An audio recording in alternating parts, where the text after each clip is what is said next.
नमस्कार साथियों, कैसे हो आप सभी। नियर स्टडी पर आप तमाम साथियों का बहुत बहुत स्वागत है। साथियों, बिहार डीएलएड एंट्रेंस एग्ज़ाम 2025 का अगर आप तैयारी कर रहे हैं तो ये वीडियो आप सभी के लिए बहुत ही अहम साबित होगा, क्योंकि इस वीडियो में आज हम आप सभी को बिहार डीएलएड एंट्रेंस एग्ज़ाम 2025 की बेहतरीन तैयारी हेतु उन 25 प्रश्नों को बताने के लिए जा रहे हैं जो कि आपके ही डीएलएड एंट्रेंस एग्जाम में लगातार 3 बार पूछे गए हैं। तो चलिए आज की इस वीडियो को शुरू करते हैं। ये वीडियो आपके लिए बहुत ही महत्वपूर्ण है। आपके बेहतरीन तैयारी हेतु ये वीडियो आपको समर्पित की जाती है। तो चलिए शुरू करते हैं। ये जो पेपर है ये बिहार डीएलएड का प्रीवियस ईयर 16 अप्रैल 2024 का फर्स्ट शिफ्ट का पेपर है। ये पेपर लाने का मेरा एक ही मकसद है कि आपको भी पता चले कि आप जो तैयारी कर रहे हैं किस लेवल से तैयारी कर रहे हैं और आपके बिहार डीएलएड एंट्रेंस एग्जाम का जो प्रश्न है किस लेवल का प्रश्न है। स्टूडेंट को लगता है कि 10th क्लास से ही मेरा एग्जाम निकल जाएगा, तो आप बिल्कुल गलत है। 10th वाले भाई 9th 8th 9th और 10th तीनों क्लास से मिक्स करके प्रश्न पूछे जाते हैं। यहाँ तक कि 12th क्लास से भी प्रश्न पूछे जाते हैं। तो आइए सभी एक एक जानकारी आपको विस्तार से बताते हैं और एक एक प्रश्न का आपको फुल डिफिनेशन बताते हैं। चलिए वीडियो को शुरू करते हैं। ऑफिशियल पेपर के साथ हम चलते हैं सोशल साइंस के प्रश्न पर। तो चलिए, आपका पहला प्रश्न है, when did the Boston tea party take place, यानी बोस्टन टी पार्टी की घटना कब घटी, ये आपको बताना है। चलिए विकल्प रखते हैं आपके सामने। ओहो, विकल्प आने से पहले आपको पता है कि बोस्टन टी पार्टी की जो घटना है ये आपके 8th और 9th क्लास की हिस्ट्री में है। किस चीज़ में? हिस्ट्री में है। तो अब यहाँ पर 10th क्लास वाले तो अभी ही गलत साबित हो गए, ठीक है, क्योंकि हमारा प्रश्न कहाँ घिंच के ले आया? 8th और 9th वाले हिस्ट्री पर, क्योंकि बोस्टन टी पार्टी की एक जो घटना हुई थी वो 8th 9th के हिस्ट्री में दर्शाई गई है। तो आपके सामने जो ऑप्शन है देख सकते हैं, आंसर भी आपके सामने है। इसका सही आंसर हो जाएंगे 1773 में हुआ था। आंसर सही है। हमारा मेन मकसद है कि आपको ये अवगत कराना कि आपके जो परीक्षा में प्रश्न आते हैं कहाँ से आते हैं, किस लेवल के प्रश्न है, कहाँ कहाँ से आपको तैयारी करना है। फोकस करना है तो 8th 9th और 10th दोनों पर ही आपको करना होगा। किसी एक क्लास से आप डीएलएड एंट्रेंस एग्जाम को नहीं निकाल सकते, या फिर एक अच्छे प्रिपरेशन वाली गाइड से सहायता लेना पड़ेगी, या फिर आपको हमारा पीडीएफ लेना पड़ेगा जिसका लिंक डिस्क्रिप्शन में है। मात्र 99 रुपये में आपको 4 सब्जेक्ट का पीडीएफ मिल जाएगा। बहुत ही आसान है, आप ले सकते हैं और आपको जो है आपकी परीक्षा की तैयारी के लिए वरदान साबित होगा। वैसे तो ये प्रीवियस ईयर की प्रश्न हम आपको बता रहे हैं, इससे आपको हम लेवल से अवगत करा रहे हैं, ठीक है। अब देखिए, how was the leader of the Santhal rebellion in 1855, ठीक है, 1855। ये आपको याद रखना है कि 1885 में जो संथाल विद्रोह हुआ था इसका नेता कौन था, ठीक है, लीडर। हाउ वाज लीडर कौन था किसका? संथाल विद्रोह का। कब हुआ था? ये 1855 में हुआ था, ठीक है। आपको पता है कि संथाल विद्रोह का जो नेता है ये सिद्धू था। कौन था? सिद्धू था। तो ये जो है आपके 10th क्लास से प्रश्न है। तो देख रहे हैं ये आपके 10th क्लास का प्रश्न है। चलिए अगला प्रश्न देख लेते हैं। तो प्रश्न है, regimes dash regimes imposed censorship laws and laws to control what was said in newspaper, books, plays and song and reflected the idea of liberty and freedom. यहाँ पर इसका मतलब ये है कि समाचार पत्रों,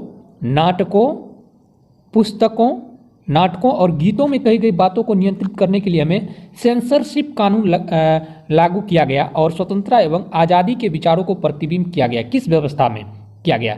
तो आपको याद रखना है कि रूढ़िवादी। किसमें? रूढ़िवादी। इसमें जो है समाचार पत्रों और पुस्तकों, नाटकों में कही गई बातों को नियंत्रित करने के लिए सेंसरशिप कानून लागू किया गया और स्वतंत्रता एवं आज़ादी को प्रतिबिंब किया गया। किसमें? रूढ़िवादी व्यवस्था में, ठीक है, कंजर्वेटिव सिस्टम। चलिए नेक्स्ट प्रश्न साथियों, वो तो आपके कहाँ से थे? पॉलिटिकल से थे। नेक्स्ट प्रश्न है, Jallianwala Bagh created the background of which movement.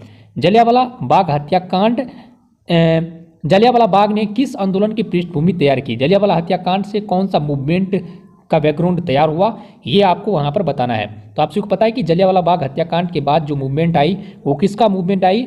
Non cooperation movement, non cooperation movement यानी असहयोग आंदोलन आई। ये आपके 10th क्लास से प्रश्न है। ओके, नेक्स्ट प्रश्न देख लेते हैं। नेक्स्ट प्रश्न है, how is the author of the books Tarikh ई द्विवेदी। तारिक ए द्विवेदी यानी कह रहे हैं कि तारिक ए द्विवेदी नामक पुस्तक के लेखक कौन है, ये आपको बताना है। इसका राइट आंसर होंगे अब्दुल्ला। नेक्स्ट प्रश्न है आप सभी के सामने है। नेक्स्ट प्रश्न है आपके सामने, पाक straight separate India from which country. पाक जल संधि भारत को किस संधि से अलग करता है। सेपरेट्स मतलब होता है अलग करना, ठीक है। तो याद रखना है आपको, श्रीलंका किससे अलग करता है, श्रीलंका। ओके, नेक्स्ट प्रश्न को देख लेते हैं। नेक्स्ट प्रश्न आपके सामने, what percentage of Bhutan area is forested. यानी कह रहे कि भूटान का कितना प्रतिशत जो क्षेत्रफल है वनाच्छादित है, ठीक है, यानी वन से छाया हुआ है। फॉरेस्टेड मतलब कितने प्रतिशत एरिया पर जो है वन लगा हुआ है भूटान के। तो ये प्रश्न आपके ज्योग्राफी से आ गए, जियोग्राफी से। तो ज्योग्राफी में ये प्रश्न जो है आपके 9th 10th क्लास में आए हैं, आपके आते हैं। वैसे आपको मैप में देखना है तो 0.7% is right answer. This question right answer 0.7। अगला प्रश्न है, on the basis of origin resource can be classified as dash and dash.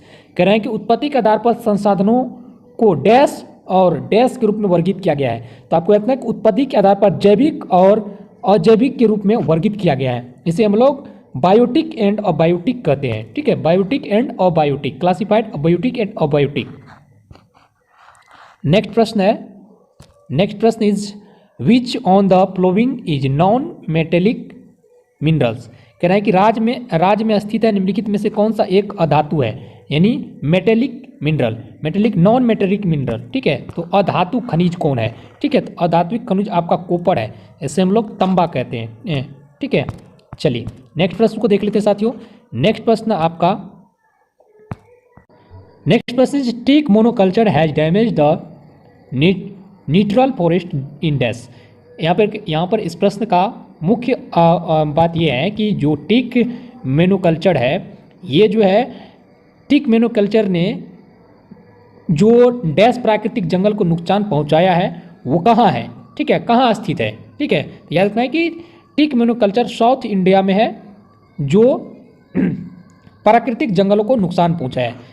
Okay, next प्रश्न है, is not examples of primary energy. कह रहा है कि प्राथमिक ऊर्जा का उदाहरण कौन नहीं है। चलिए विकल्प को देख लेते हैं। प्राथमिक ऊर्जा जो है हमारा इलेक्ट्रिसिटी नहीं है, यानी विद्युत नहीं है, ठीक है। अब देखिए नेक्स्ट प्रश्न साथियों, निम्नलिखित में से छोटे पैमाने पर आधारित है। विच amount the following is a small scale industry. तो यहाँ पर वह टॉय इंडस्ट्री, यानी छोटे पैमाने पर जो उद्योग होता है वो खिलौना उद्योग है, ठीक है, टॉय इंडस्ट्री हम लोग खिलौना उद्योग को मानते हैं, ठीक है। अगला प्रश्न है दोस्तों, अगर आप बिहार डीएलएड प्रवेश परीक्षा 2025 को लेकर तैयारी कर रहे हैं और अपनी बेहतरीन सफलता हेतु एक अच्छे स्टडी गाइड की तलाश में है जो कि आपके नवीनतम पाठ्यक्रम पर आधारित हो, तो आज हम आप सभी को बहुत ही बेस्ट पब्लिकेशन के स्टडी गाइड के बारे में बताने जा रहे हैं। दोस्तों, इस स्टडी गाइड को चाकचू प्रकाशन के द्वारा तैयार किया गया है। इसमें नए पाठ्यक्रम के अनुसार 3000 से अधिक बहुविकल्पीय प्रश्न का व्याख्यात्मक सहित हल दिए गए हैं। इसके साथ ही 2022 से 2024 तक पूछे गए सभी प्रश्नों का 6 सॉल्व पेपर अलग से दिए गए हैं। इतना ही नहीं, आपकी परीक्षा में इस बार कौन कौन से प्रश्न पूछे जाएंगे और कहां से पूछे जाएंगे, पूरा सिलेबस का विश्लेषण भी इसमें विस्तार से बताए गए हैं। इसके साथ ही बिहार डीएलएड प्रवेश परीक्षा 2025 के लिए चक्षु पब्लिकेशन ने 2200 प्रश्नों का प्रैक्टिस सेट भी लॉन्च किया है, जिसे आप चक्षुबुक.com या फ्लिपकार्ट, अमेजॉन, स्नैपडील, जियो मार्ट या मीशो से आप आसानी से ऑनलाइन घर बैठे मंगा सकते हैं। तो देर किस बात की, जाइए इस कॉम्बो पैक को ऑनलाइन कीजिए और अपनी तैयारी को बेहतरीन बनाइए। सामने which of the following soil is commonly found in the plains in Bihar. Bihar के मैदान में जो मिट्टी पाई जाती है, सबसे अधिक क्षेत्रों में कौन सी मिट्टी पाई जाती है। तो आपको पता ही है कि बिहार के मैदानों में सबसे अधिक जो मिट्टी है वो क्या है, जलोढ़ मिट्टी है, एलुवियल सॉइल। नेक्स्ट प्रश्न है, in which country did the glorious revolution take place. कह रहा है कि गौरवपूर्ण क्रांति किस देश में हुई, ठीक है। तो याद रखना है गौरवपूर्ण क्रांति जो है इंग्लैंड में हुई, ठीक है, glorious revolution take place England. अब नाउ नेक्स्ट प्रश्न is, in how many years the voter list is revised. कह रहा है कि मतदान सूची का परिशोधन कितने वर्षों में होता है या कितने वर्षों में इसका जो है रिवाइड किया जाता है, यानी जो है सेपरेट किया जाता है कितने वर्षों पर, ठीक है, याद रखना है आपको 5 वर्षों पर, ठीक है, 5 ईयर्स। नेक्स्ट प्रश्न है कि what is Lok Sabha called in England.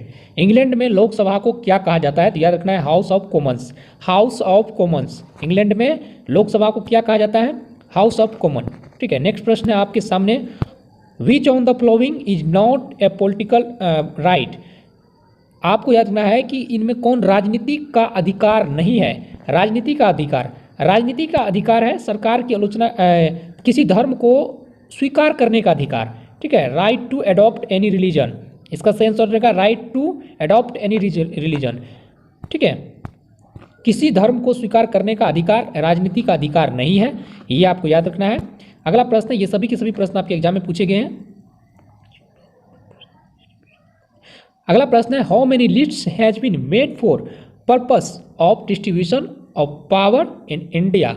Bharat में सत्ता के वितरण के उद्देश्यों से कितनी सूचियां बनाई गई है, याद रखना है 3, ऑप्शन 3, ठीक है, 3।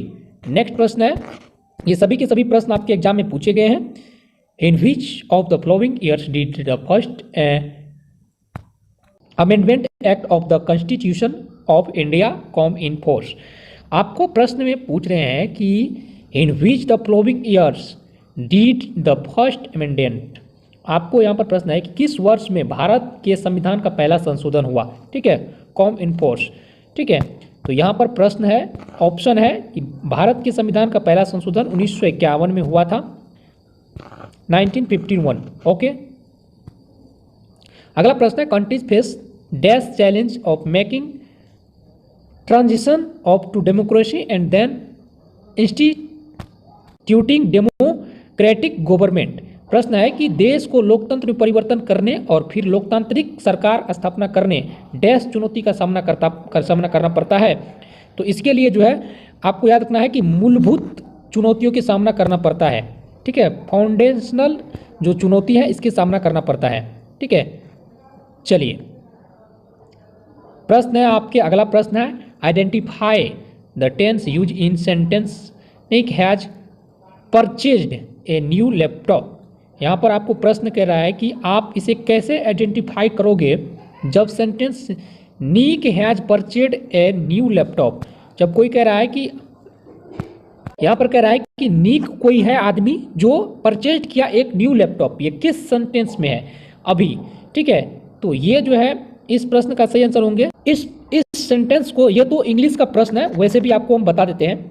इस सेंटेंस का जो मेन चीज है, ये परचेज्ड किया गया है किसके द्वारा, हैज नीक, यानी नीक के द्वारा एक लैपटॉप खरीदा गया है। अब कह रहे हैं कि ये किस टेंस में है, ठीक है, खरीदा गया। तो यहाँ नीक ने खरीदा था, क्या था, एक लैपटॉप परचेज किया था। ये है प्रेजेंट परफेक्ट टेंस में, क्या है, present imperfect, present perfect tense. इसका मतलब ये होता है प्रेजेंट परफेक्ट टेंस का कोई खरीदा था। अब ये कह रहा है कि सेंटेंस पूछ रहा है कि किस, अभी क्या बता रहा है, ये वर्तमान में बता रहा है, तो ये क्या हुआ, प्रेजेंट परफेक्ट टेंस, ठीक है। ये प्रेजेंट इंडिफिनिट टेंस कैंडिडेट ने दिया था, ये प्रेजेंट इंडिफिनिट टेंस में नहीं आएगा, ठीक है, पास्ट इंडिफिनिट टेंस में नहीं आएगा, ठीक है। तो वैसे हम इंग्लिश का क्लास आप सभी के लिए बहुत ही जल्द लाने वाले हैं। Complete the sentence using appropriate option I probably the left. इसका मतलब होता है कि probably should have left, will left, has left, having left. तो यहाँ पर शुड हैव का प्रयोग होगा, इसका हम डिटेल में वीडियो लाएंगे, इसलिए आप सभी इस चैनल को सब्सक्राइब कीजिए। इस वीडियो को अगर लाइक करेंगे तो हम इंग्लिश का क्लास आप सभी के लिए बहुत ही जल्द लाएंगे। और इसके साथ ही डिस्क्रिप्शन में जाइए, व्हाट्सएप ग्रुप का लिंक है, उसे भी ज्वाइन कीजिए। Thank you.